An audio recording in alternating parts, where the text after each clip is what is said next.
मंत्रिमंडळाचा विस्तार झालाय. बीडला 2 मंत्रिपदं मिळाली. तुमचा देखील चर्चा होती तुमच्या नावाची, परंतु ऐनवेळी तुमचं नाव आलं नाही.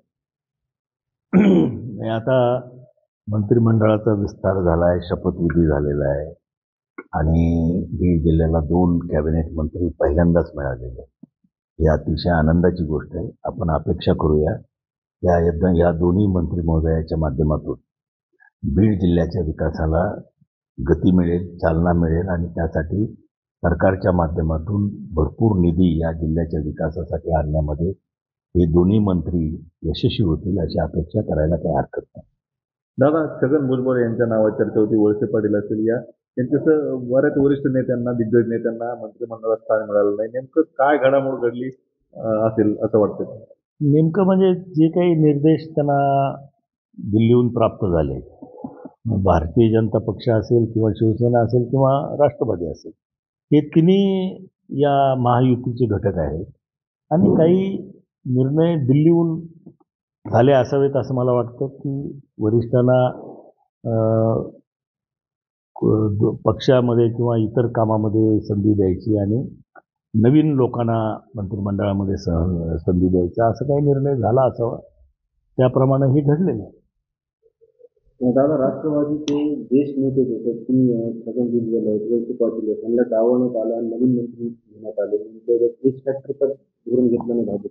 नाही, काय माहिती नाही त्याच्याबद्दल. आमचे पक्षश्रेष्ठीच सांगू शकतील काय निकष त्यांनी लावले आणि कशामुळे निर्णय घेतले हे फक्त तेच सांगू शकतील. त्याच्यामुळं मी काही त्याच्याबद्दल बोलणं काही योग्य नाही. माजलगावमध्ये एक 4 दिवसापूर्वी एक बॅनर लावण्यात आले होते की ते तुमच्या विरोधात असल्याचं म्हटलं जात होतं. हे अशा आशयाचे बॅनर का लावण्यात आले? नाही, मला काही माहिती नाही त्याच्याबद्दल. कुठले बॅनर होते, काय होते ते मला माहिती. मी काही ते म्हणजे ते वाचलेले नाही पण तिथलं लक्षही नाही.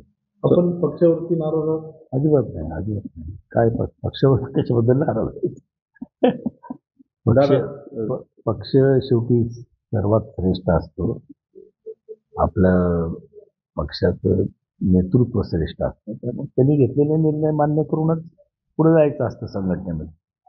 नाही, जसं निवडणुकीच्या आधी आपण राजकीय रिटायरमेंट घेतलं होतं, त्यानंतर तुम्हाला पक्षाने जबाबदारी दिली नाही, तुम्ही यावेळी लढा आणि तुम्ही मैदानात उतरले आणि निवडून सुद्धा आले, पण पक्षाने तुम्हाला मंत्री नाही, तसं काही पक्षाने जबाबदारी दिली नव्हती.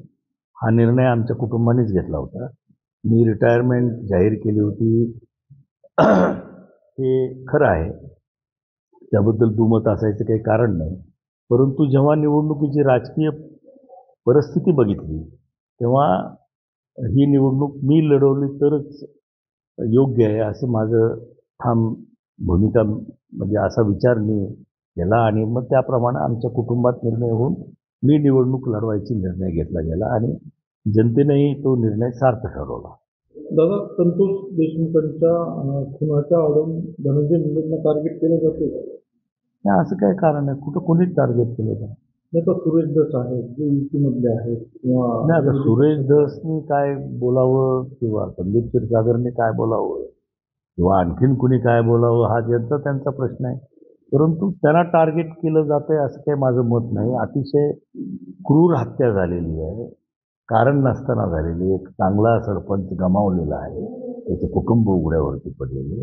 त्यामुळे त्याच्यामध्ये राजकारण न आणता आरोपींना शिक्षा होणं, जे आरोपी आहेत त्यांना शोधणं, पकडणं आणि त्यांच्यावरती फास्ट ट्रॅकमध्ये केस चालवून त्यांना फाशी होणं हे अतिशय महत्त्वाचं आहे. तरच त्या कुटुंबाला न्याय दिल्यासारखं होणार आहे.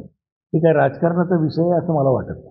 काल त्यांच्या भावांनी पण असं सांगितलं की हा जातीवादामुळे खून झालेला नाही. मग खरं आहे ना ते. कोण म्हणलं जातीवादाने खून झाला असं कोण म्हटलं? कुणी म्हणलंय तसं? आजपर्यंत कुणी स्टेटमेंट केलंय? म्हणजे मला काही समजतच नाही. हा प्रश्न तिथं उपस्थित होत नाही. कुणीही असं म्हणलेलं नाही की जातीवादामुळे खून झाला. हा खून कशामुळे झाला, काय झाला, कुठल्या वादातून झाला हे सगळे बीड जिल्ह्यातल्या जनतेला माहीत आहे. तिथं कोण खंडणी मागण्यासाठी गेलं होतं, कुणी मारहाण केली, त्याच्यामध्ये सरपंच म्हणून त्या ठिकाणी ते प्रकरण मिटवायला संतोष देशमुख गेले होते, एवढीच त्यांची चूक आहे, बाकी काही नाही आहे.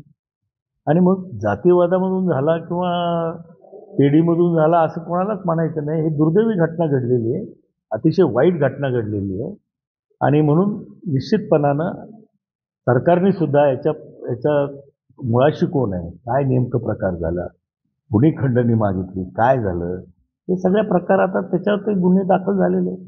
त्याच्या मुळाशी जावं सरकारने, एवढीच अपेक्षा आहे.